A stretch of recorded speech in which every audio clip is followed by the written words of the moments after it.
Sabır etken bendelerini şehitlerden sanağanlar sabırlığının savabını kitaplardan qarağanlar.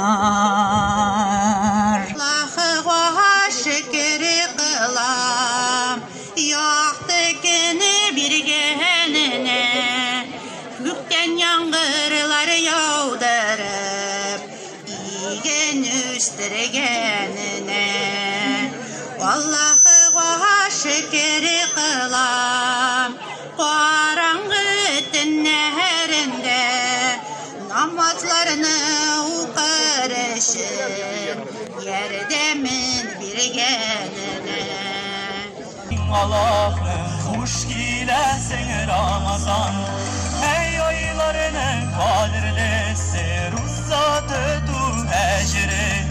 İhtarlarda hafıza şu yımışarda şu güğünü, qaysı jirde qaysı halde cennetlerge duruyu. Güğünle canlı şisarda uylada dırgan haybidu. Dığa verdik türügüzde bir hıdayım barçağızın nurlar bulsun iyigizde. Din İslam'ga can bağışlık gıybetlerini tiz kılık. Resulullah ilişalik biz Muhammed ümmetibiz.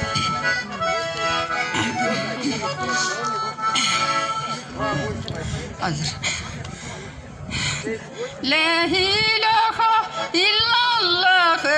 Birdir ilahım benim, Allah'ın birliğine. Birdir ilahım benim, bir ilahım üzümsen. Ey Rabbim dedi Musa, mina cennet bulur miken? Singa cennet bulur Musa, tuganlarың razı bulsam.